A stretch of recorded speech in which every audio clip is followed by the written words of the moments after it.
انا ڈیلوی اور عمران خان کا تقابلی جائزہ لیتے ہیں۔ انا ڈیلوی نے انسٹاگرام کو اپنے فریب کے لیے ایک سوشل پروف کے طور پر استعمال کیا۔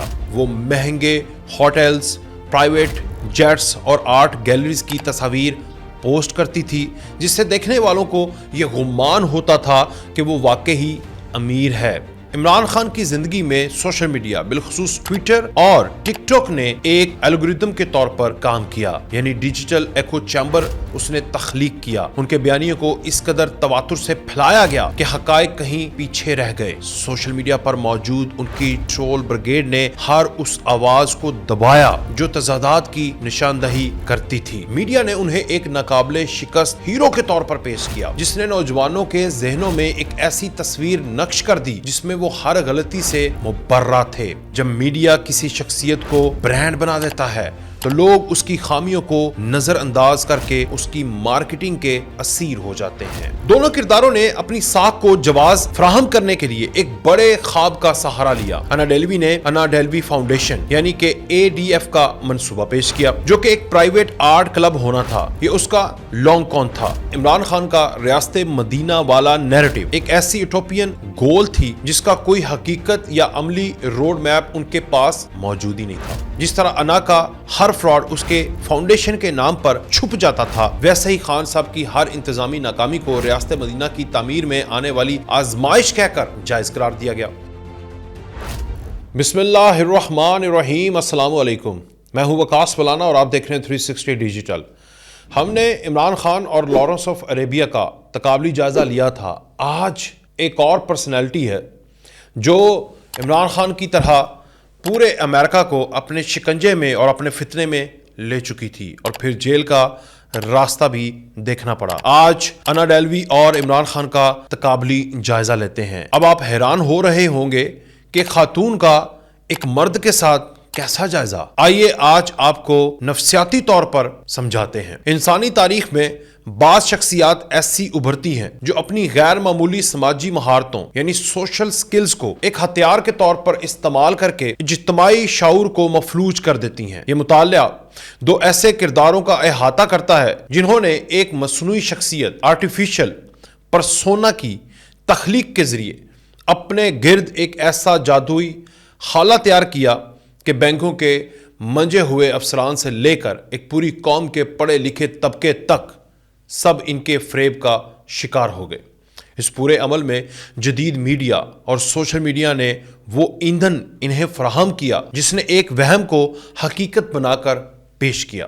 انا ڈیلوی کی کہانی یوں ہے۔ اس کا اصل نام اینا سوروکن تھا، جو روس میں پیدا ہوئی اور بعد میں جرمنی منتقل ہو گئی۔ اس کے والد ایک معمولی ٹرک ڈرائیور تھے اور خاندان کا شاہانہ طرز زندگی سے دور دور تک کوئی واسطہ نہیں تھا۔ لیکن اینا نے نیو یارک آتے ہی اپنے اصل پس منظر کو کاٹ کر خود کو ایک ایسی جرمن امیر زادی کے طور پر متعارف کروایا جس کا $60 ملین کا ٹرسٹ فنڈ اسے ملنے والا تھا۔ اس نے اپنے لباس، لہجے، باڈی لینگویج سے ایک ایسی شخصیت تراشی کہ لوگ اس کی اصل حیثیت کی بجائے اس کے دکھاوے سے پہچاننے لگے۔ اس نے سینکڑوں لوگوں سے فراڈ کیا جس میں بینکوں کے اعلیٰ افسران سے لے کر ماہر وکلا تک شامل تھے۔ عمران خان کی کہانی میں بھی ایک خاص سیاسی سبق ہے۔ ایک ایسی سیاسی تشخص کے گرد گھومتی کہانی ہے۔ ایک عالمی شہرت یافتہ کرکٹر اور کینسر ہاسپٹل کی تعمیر کے بعد انہوں نے سیاست میں ایک ایسے مسیحا کا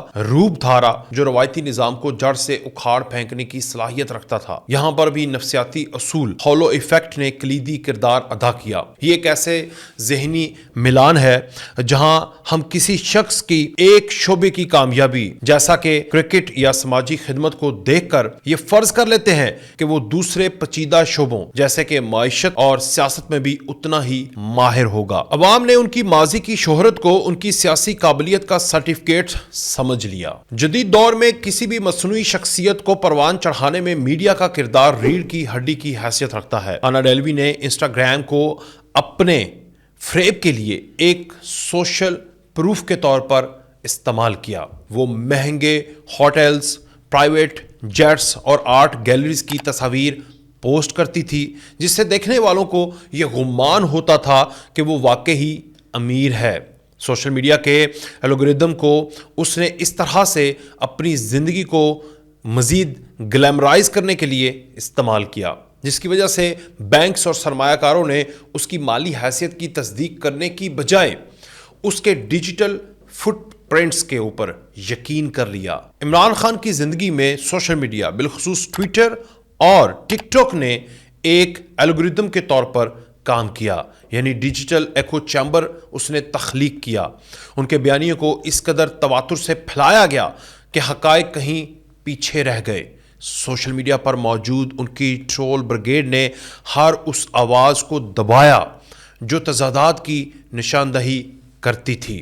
میڈیا نے انہیں ایک ناقابل شکست ہیرو کے طور پر پیش کیا، جس نے نوجوانوں کے ذہنوں میں ایک ایسی تصویر نقش کر دی جس میں وہ ہر غلطی سے مبرہ تھے۔ جب میڈیا کسی شخصیت کو برانڈ بنا دیتا ہے تو لوگ اس کی خامیوں کو نظر انداز کر کے اس کی مارکیٹنگ کے اسیر ہو جاتے ہیں۔ یہاں ایک اور نفسیاتی رویے کو سمجھنا ضروری ہے۔ جب کسی پسندیدہ شخصیت کی کوئی ناگوار حقیقت سامنے آنے لگتی ہے تو اس کے پیروکار ایک شدید ذہنی کرب سے گزرتے ہیں، جسے نفسیات میں ادراکی تضاد یعنی کاگنیٹیو ڈسوننس کہا جاتا ہے۔ یہ وہ کیفیت ہے جب انسان کے سامنے ایسے شواہد آئیں جو اس کے عقیدے کے خلاف ہوں تو وہ سچ کو تسلیم کرنے کی بجائے اپنی عقل کو مطمئن کرنے کے لیے بہانے تراشتا ہے۔ انا ڈیلوی کی دوست ریچل نے اسے $61,000 دیے، لیکن جب اینا نے پیسے واپس نہیں کیے تو ریچل خود کو یہ یقین دلاتی رہی کہ یہ صرف بینکوں کی تکنیکی خرابی ہے۔ وہ یہ ماننے کو تیار ہی نہیں تھی کہ اس کی بہترین دوست اور ایک امیر زادی ایک دھوکے باز ہے، کیونکہ یہ حقیقت تسلیم کرنا دراصل اس کی اپنی دانش مندی کی شکست تھی۔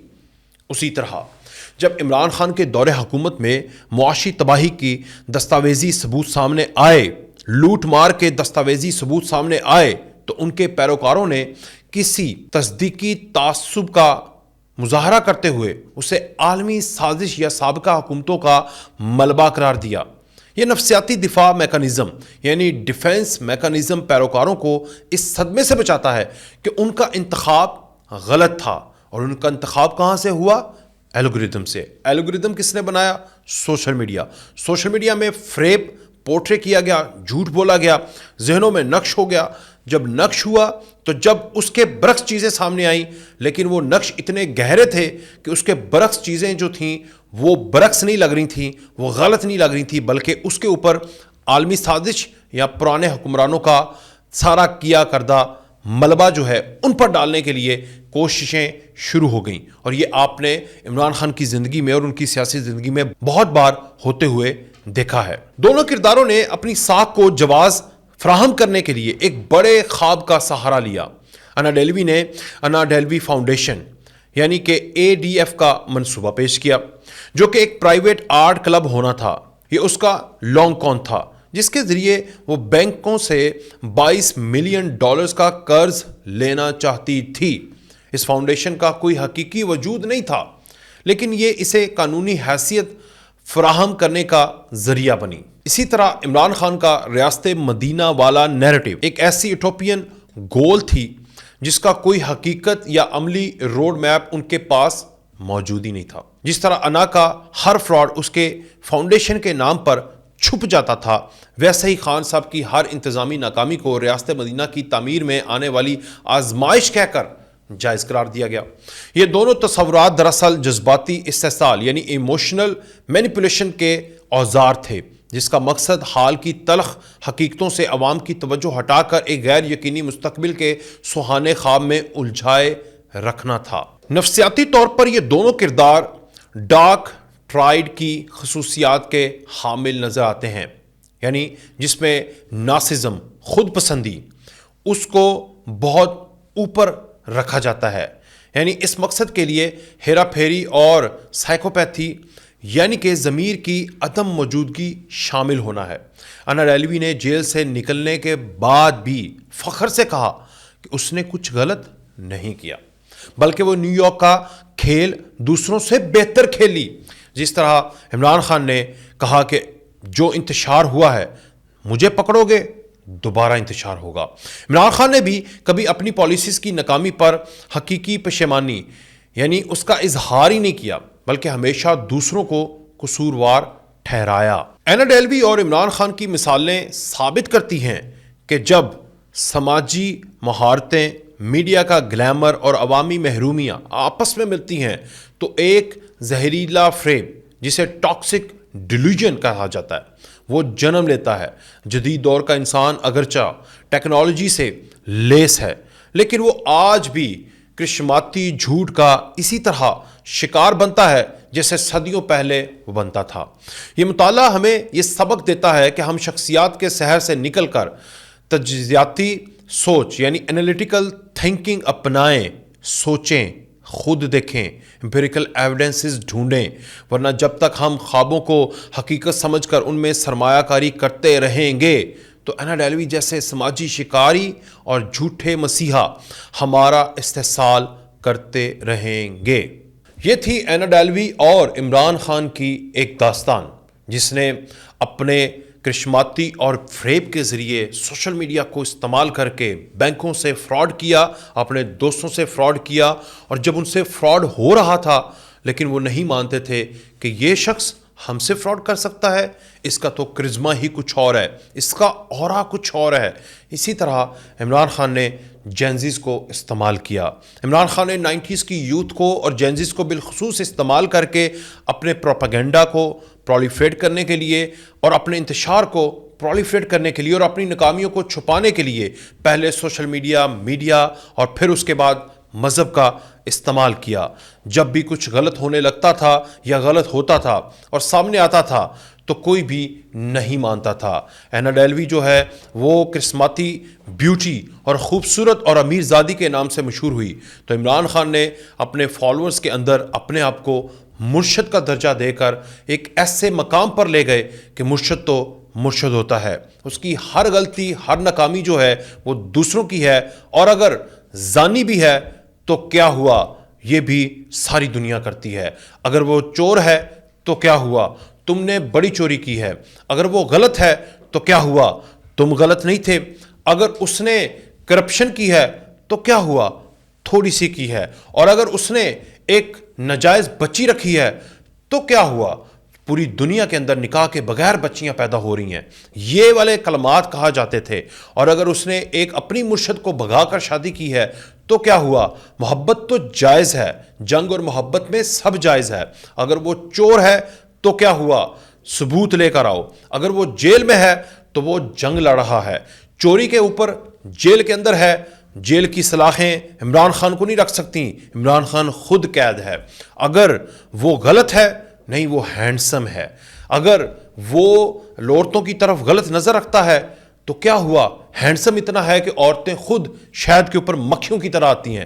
یہ سارے وہ کلمات سکھائے گئے جس میں ہر جھوٹ کو، ہر برائی کو، ہر فریب کو، ہر برائی کو چھپایا گیا اور لوگوں کے ذہنوں کو اس طرح مفلوج کیا گیا کہ جب ان کے سامنے کوئی بات رکھی جاتی ہے تو وہ گالی دیتے ہیں۔ یہ کلچر عمران خان نے پاکستان کے اندر متعارف کروایا اور الحمدللہ اب اس کلچر کا صفایا ہونا شروع ہو گیا ہے۔